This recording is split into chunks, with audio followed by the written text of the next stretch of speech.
우리는 어제 시편 이 59편에서 하나님 나라 사람이 이 땅에서 어떤 모습으로 사는지 네 가지를 잠깐 나누었습니다. 첫 번째는 기도하는 것, 두 번째는 불법을 행하지 않는 것, 세 번째는 사방에서 악한 자가 아무리 강해 보여도 두려워하지 않는 것, 네 번째는 고난 앞에서도 찬송하는 것이었습니다.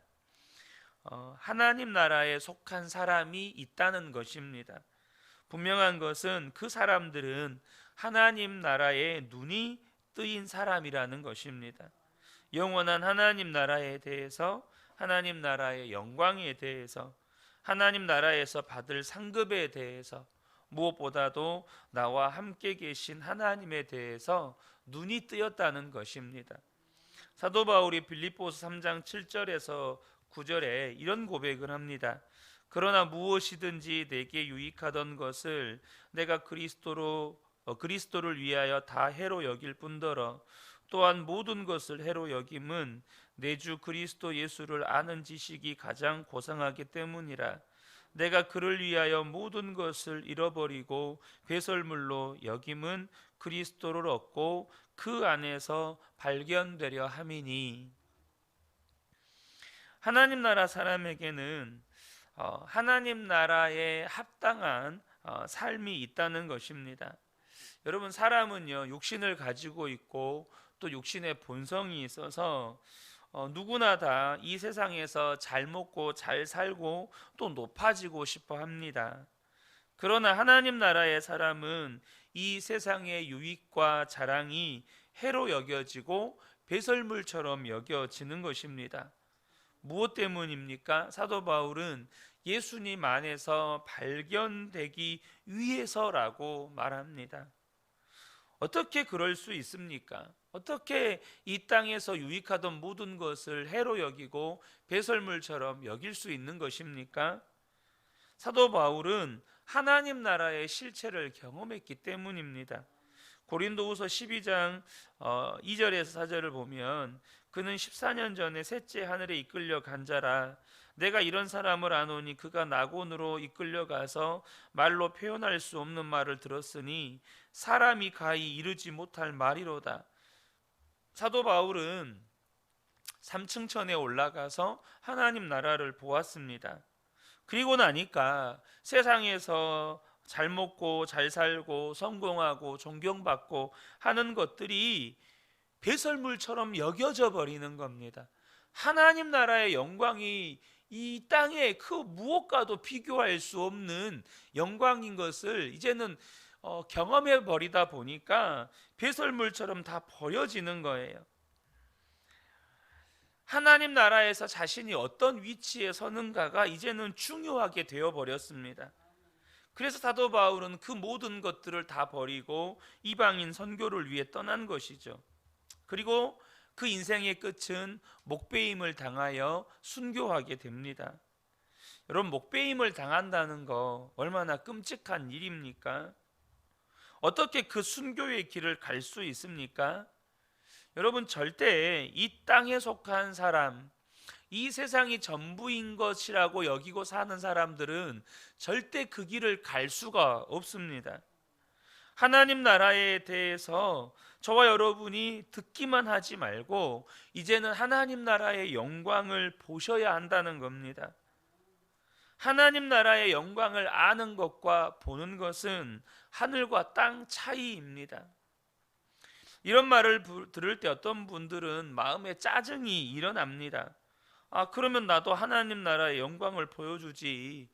나도 하나님 나라의 영광을 보면 사도 바울이나 다윗처럼 살 수 있겠다. 안 보이는데 어떻게 하나? 세상 나가 살아보면 세상 일만 보이지 하나님 나라 영광이 어디 있냐라는 겁니다. 그런 마음이 드는 것이 충분히 이해되지만 여러분, 저와 여러분이요 정말로 하나님 앞에 겸손하게 하나님 나라의 영광을 보여달라고 구하셔야 합니다. 여러분, 저와 여러분이요 분명 사도 바울이 경험했던 이 삼층천을 올라가서 그 영이 삼층천에 이끌려서 하나님의 영광을 본 그 은혜는 놀라운 은혜입니다. 그런데 여러분, 저와 여러분이 기억하셔야 돼요. 그러면 이스라엘 백성들, 특별히 출애굽했던 이스라엘 백성들은 하나님 나라의 영광을 못 보았을까요? 그들은 하나님 나라의 영광을 육체의 눈으로 봤습니다. 구름 기둥과 불 기둥으로 그들을 인도하시고 보호하신 하나님, 10가지 재앙으로 애굽을 심판하신 하나님, 하늘에서 만나와 메추라기를 내시고 반석에서 물을 내시고 또 하늘의 해를 멈추게 하시고, 그들은 하나님 나라의 영광을 보았습니다. 단순히 내가 얼마나 신비한 경험을 했느냐로 말미암아서 내가 이 땅에서 하나님 나라에 속한 삶을 사느냐를 결정하는 게 절대 아닙니다. 이 하나님 나라의 영광을 보아야 한다는 말은 결국 믿음의 눈이 열려야 된다는 뜻입니다. 정말로 믿음의 눈, 영적인 눈이 열려야 된다는 거예요. 분명히 나도 하나님 나라의 영광을 보면 그렇게 살 수 있겠다, 마음은 충분히 이해되지만 우리가 정말로 하나님 앞에 겸손하게 구하셔야 합니다. 주님, 저도 하나님 나라의 영광을 보고 싶습니다. 여러분, 근데 저와 여러분이 기억해야 할 것은 이 하나님 나라는요, 미래에 다가올 하나님 나라만이 아니라는 겁니다. 예수님을 믿으면 우리 마음 속에서부터 벌써 하나님의 나라가 시작이 돼요. 예수님을 믿는 사람은 누구나 다 하나님 나라를 경험하며 살게 되어 있다는 겁니다. 우리 안에 정말로 갈망과 소원이 있으면 하나님께서 우리의 눈을 열어주세요. 우리의 마음에부터 임하는 하나님의 나라, 또 우리의 삶에 임하는 하나님의 나라를 하나님은 보게 하신다는 것입니다. 신안 증도에 가면 문중경 전도사님 순교 기념관이 있습니다. 언제 한번 기회가 되면 우리 성도님들과도 함께 방문해 보면 좋겠다는 생각이 드는데요, 이 증도는요, 섬 주민의 90% 이상이 예수님을 믿습니다. 그리고 신안 역시 70-80% 정도의 복음화율을 가지고 있습니다. 우리나라에서 복음화율이 가장 높은 지역입니다. 특별히 증도에는 술과 담배를 하는 사람들이 거의 없어서 술, 담배가 잘 안 팔린다 그래요. 이 문중경 전도사님은요, 단순히 열심히 전도만 하신 것이 아닙니다. 문중경 전도사님이 제일 먼저 전도했던 섬이 임자도라는 섬인데, 그 섬의 형제에게 전도를 했습니다. 이판일, 이판성 형제입니다.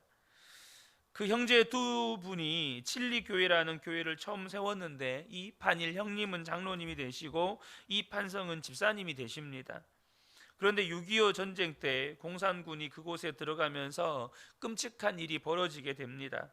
수요 예배를 드리는데 공산군이 들이닥쳐서 예배 드리던 48명을 모조리 생매장을 시켜버린 겁니다. 그때 이판일 장로님의 가족 13명이 다 죽었습니다.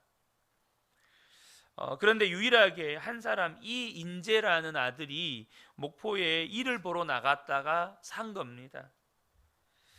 집에 돌아와 보니까 가족들이 다 죽은 끔찍한 일이 벌어진 거죠. 그런데 유일하게 그런데 이제 국군이 다시 그 섬을 회복하고, 그때 그 끔찍한 일을 저질렀던 공산당원들을 다 사로잡았습니다. 그들을 다 무릎 꿇리고 이인재라는 청년에게 총을 주었습니다. 너의 가족을 죽인 사람이니 네가 쏴 죽이라는 겁니다. 총을 잡았습니다. 마음에는 다 쏴 죽이고 싶었습니다. 그 원수들을 죽일 수 있는 기회가 주어진 거예요. 그런데 총을 드는데 마음속 깊은 곳에서 원수를 사랑으로 갚으라라는 주님의 마음이 드는 것입니다. 얼마나 마음에 갈등이 오는지, 그러다가 결국에는 총을 내려놓았습니다. 그리고 하는 말이 이 사람들을 제가 다 용서하겠습니다 였습니다. 그 섬 마을은 6.25 전쟁 때 서로 마을 사람들이 공산군과 한국군에 서로 이렇게 나뉘어져서 이렇게 나뉘어졌대요. 그래서 이쪽 편에서 세력을 잡으면 저쪽 편 사람들을 잡아다 죽이고, 저쪽 편이 세력을 잡으면 또 이쪽 편 사람들을 잡아다 죽이고 끔찍한 학살극이 반복됐다는 거예요. 그러니까 낮에는 국군이 잡으니까 공산당 세력을 잡아 죽이고, 밤에는 또 공산당 세력이 잡으니까 국군 세력들을 잡아 죽이고, 난리가 난 거예요. 그런데 이 인재라는 사람의 용서로 인해서 그 섬의 학살이 끝이 나게 됩니다. 그리고 그 모든 이 섬 주민들이 예수를 믿는 성도들이 된 거예요. 이런 일이 있으니까 그렇게 복음화율이 높아지게 된 겁니다. 여러분, 하나님의 나라가 어떤 나라입니까? 원수도 용서하게 되는 진정한 사랑이 그 땅에 임하는 것입니다. 그 하나님의 영광을 보았기 때문에 예수를 믿는 것이지 그냥 믿게 되는 것이 아니에요. 17절의 다윗의 고백에서 우리는 하나님 나라의 영광을 봅니다. 나의 힘이신 주님, 내가 주님을 찬양하렵니다. 하나님은 내가 피할 요새 나를 한결같이 사랑하시는 분. 이 구절은 그냥 읽으면 굉장히 은혜로운 구절이죠. 그런데 이 구절이 나온 배경을 보셔야 합니다. 이 구절이 어떤 배경에서 쓰여진 고백된 고백입니까? 지금 원수들이 개같이 거품을 물고 달려드는 그런 상황에서 다윗이 하나님 앞에 드리는 고백인 겁니다. 나의 힘이신 주님, 내가 주님을 찬양하렵니다. 지금 원수들은 사방에서 미친 개처럼 나를 물어뜯으려고 달려드는데, 나의 힘이신 여호와여, 내가 주님을 사랑합니다. 내가 주님을 찬양합니다. 지금은 사업이 다 무너져가지고 길바닥에 나앉게 생겼는데, 지금 빚쟁이들이 문 앞을 문을 두드리면서 돈 갚으라고 난리인데, 법원에서는 빨간 딱지 붙여가면서 집안에 있는 것들 다 이제 차압시켰는데, 그 상황에서 나의 힘이신 여호와여, 내가 주님을 사랑합니다. 이 고백이 나오는 거예요. 어떻게 이렇게 고백이 되는 것입니까? 여러분, 저와 여러분이 기억하셔야 합니다. 하나님 나라의 영광에 눈이 뜨인 사람만 이러한 찬양의 고백이 나오는 겁니다. 그리고 그러한 찬양을 통해서 주님이 또 영광을 받으시는 거예요. 우리도 이 눈이 뜨여야 한다는 겁니다. 제 안에 답답함이 있습니다. 여전히 하나님 나라에 눈이 뜨여지지 못하고 잠들어 있는 성도님들이 있기 때문이죠. 누가복음에서 예수님이 다시 오실 때 예수님께서 걱정하는 일이 기록이 되어 있습니다. 누가복음 17장 26절에서 30절 보면, 노아의 때에 된 것과 같이 인자의 때도 그러하리라. 노아가 방주에 들어가던 날까지 사람들이 먹고 마시고 장가들고 시집가더니 홍수가 나서 그들을 다 멸망시켰으며, 또 롯의 때와 같으리니 사람이 먹고 마시고 사고 팔고 심고 집을 짓더니 롯이 소돔을 나가던 날에 하늘로부터 불과 유황이 비오듯 하여 그들을 멸망시켰느니라. 인자가 나타나는 날에도 이러하리라. 여러분, 예수님의 걱정이 뭡니까? 예수님의 걱정은 예수를 믿는 성도들이 예수님을 맞을 준비가 전혀 되어 있지 않는 것이었습니다. 그러면 성도들이 무슨 큰 죄를 짓고 산다는 말입니까? 그게 아닙니다. 이 누가복음을 읽어보면 성도들이 무슨 큰 죄를 짓는다는 기록이 되어 있는 게 아니고, 먹고 마시고 사고 팔고 심고 집 사고 땅 사고 시집가고 장가가고 자녀들 교육시키고 이렇게 사느라고 정신이 없다는 겁니다. 주님을 바라볼, 하나님 나라의 영광을 바라볼 그럴 여력이 없다는 거예요. 다시 말하면 이 세상이 전부인 줄 알고 온통 마음과 생각을 세상에 빼앗기고 산다는 겁니다. 그러면서 주님 오실 것을 준비하지 못하고 산다는 거예요. 주님이 오시는지, 주님의 나라가 어떻게 이루어지는지 아무런 관심이 없어요. 그렇게 살다가 주님을 맞이하는 것입니다. 이게 예수님의 걱정거리였습니다. 하나님께서 저에게 주신 마음의 부담감은 우리 성도님들로 하여금 하나님 나라를 바라보는 믿음의 눈을 뜨게 하라는 것입니다. 그것이 저의 사명이에요. 정말로 하나님 나라의 영광을 바라보는 믿음의 눈이 열려야 한다는 겁니다. 왜 많은 그리스도인들이 하나님 나라와 상관없이 이 세상에 매여 삽니까? 사도 바울은 배설물로 여겼다는 그것을 붙잡고 그것이 전부인 것처럼 그것에 연연해 하면서 살고, 그렇게 시험에 드는 일도 많고 불평과 원망도 많고, 왜 그렇게 살아가는 겁니까? 하나님 나라의 영광을 한 번도 경험해 보지를 못하는 겁니다. 왜 경험하지를 못한 겁니까? 왜 도대체 예수를 믿는다고 하면서 하나님 나라의 영광을 경험하지 못한 것이죠? 예수님을 단 한 번도 왕으로 모시고 살아본 적이 없는 거예요. 예수님을 믿기는 했지만 왕으로 모시고 살아보지는 않았어요. 여러분, 하나님 나라가 어떤 나라입니까? 예수님이 왕이신 나라입니다. 물론 성경을 보면 고생도 없고 눈물도 없고 아픔도 없고 죽음도 없는 그런 곳이라고 말씀하시지만 그런 뜻만이 아닙니다. 그것은 장차 임하게 될 하나님의 나라죠. 그러나 여러분, 저와 여러분이 꼭 기억하셔야 될 것이 예수님이 왕이 되시면 이 땅도 하나님의 나라가 되는 겁니다. 내 마음에 예수님이 왕이 되시면 내 마음에 하나님의 나라가 이루어지는 거예요. 우리의 가정에 예수님이 왕이 되시면 우리 가정에 하나님의 나라가 이루어지는 겁니다. 그러므로 지금도 예수님을 마음의 왕으로 영접한 사람에게는 그 마음에서부터 하나님의 나라가 시작이 되는 겁니다. 이 세상을 사는 동안에 하나님의 나라를 경험하게 되어 있다는 거예요. 그리고 저와 여러분이 지금부터 그렇게 하셔야 합니다. 이제는 왕 없이 살던 생활, 다시 말하면 내 마음대로 내가 원하는 대로 살던 생활을 청산하셔야 한다는 겁니다. 여러분, 우리가요, 먹고 사는 거, 그냥 가고 싶은 데 가고 먹고 싶은 거 먹고 하고 싶은 거 하고 내가 말하고 싶은 대로 마음대로 말하는 그런 생활을 청산하셔야 한다는 겁니다. 진짜 몰라서 그렇지, 정말로 좋은 것을 몰라서 그렇지 겨우 그 정도 소원 가지고 사는 거예요. 하나님 나라를 보는 눈이 뜨이게 되면 그렇게 살라고 해도 절대 못 삽니다. 절대 그렇게 못 살아요. 그래서 하나님 나라의 눈이 띄어지면 이사야의 고백이 내 고백이 되는 겁니다. 주님, 내가 여기 있사오니 나를 보내소서, 나를 써주소서, 이 고백이 나오는 겁니다.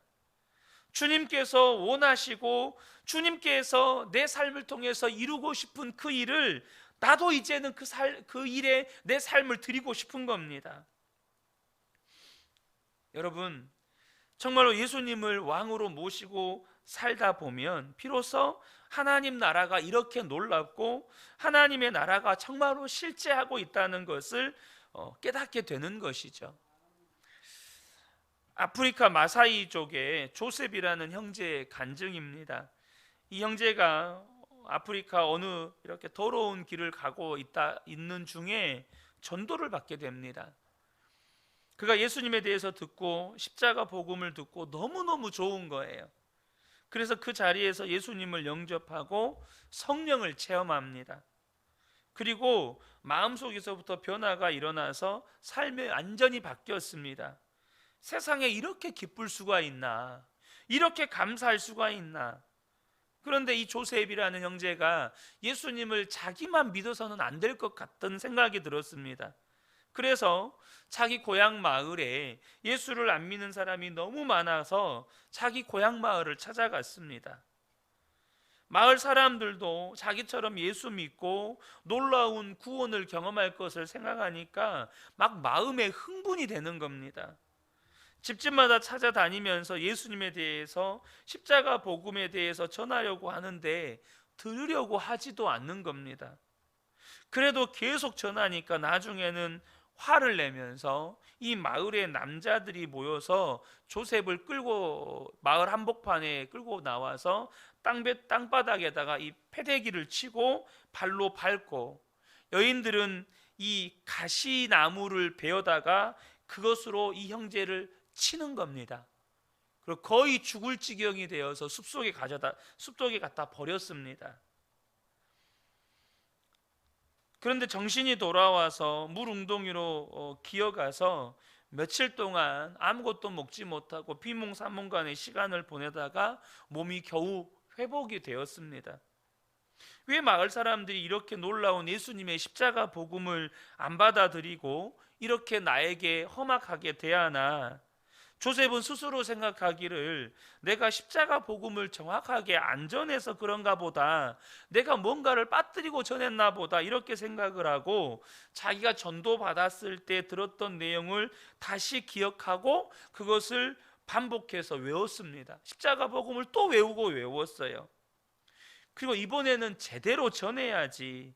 그리고 다리를 절뚝거리면서 마을로 들어가니까 마을 사람들이 다 어이없어 하더라는 것입니다.